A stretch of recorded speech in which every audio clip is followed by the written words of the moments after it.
Did I ever tell you about the time when I used to run a whorehouse? Big old house full of whores. Lean in, because this is going to be good.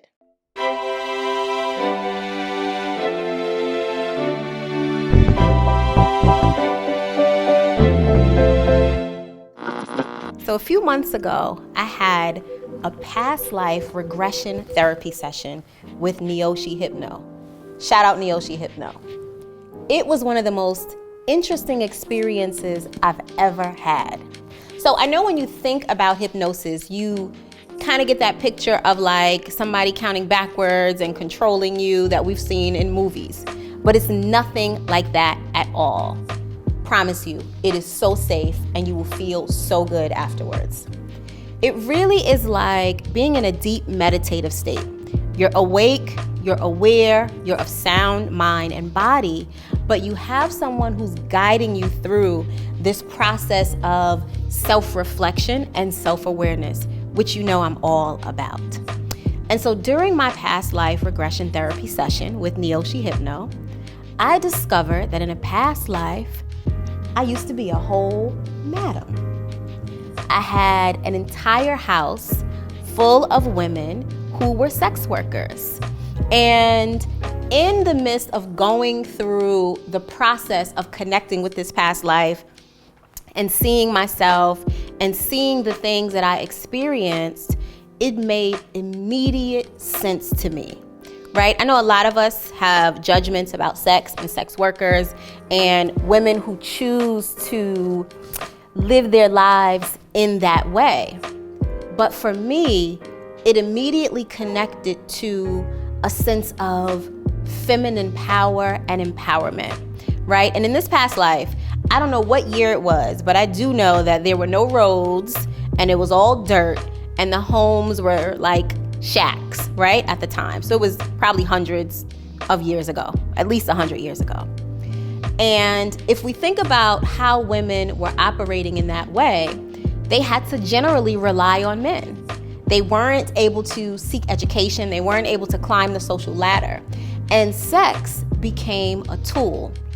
And so in going through this experience with Neoshi, what I realized is that you are always you. You are always carrying the same fundamental principles, but you get to evolve over time. Not only in one life to a next, if that's what you believe in. I do, but you don't have to believe what I do. But even in this life, you're living different lived experiences and you're changing and you're evolving. But at your core, you are always who you are.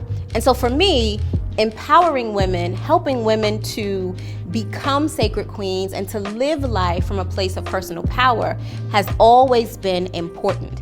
And looking at your past is going to give you clues into who you are. So if you're feeling stuck, if you're looking for purpose, if you're trying to find your way, take some time to really think about what you've experienced in your past, what you have gone through in your past, and what your core fundamental beliefs are.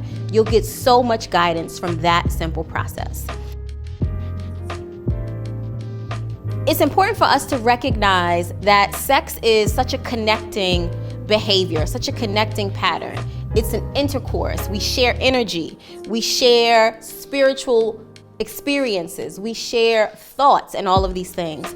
And so when a woman decides to own her sexual prowess and own her sexual power, what she's saying to life, what she's saying to herself, and what she's saying to society is that I have the right to take ownership and agency of myself. And I want you to take that with you into your life now.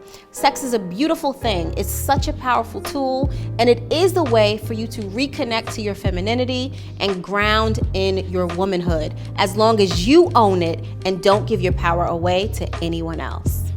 If you have any questions about past life regression, I want you to hit up my girl Neoshi. I'll put her information below. If you have any questions, I want you to leave them down below as well. And I'd love to just hear your thoughts about your past, my past, whorehouses, whores, and all the things. Leave the comments below, like and subscribe, and I'll see you next time on the next episode.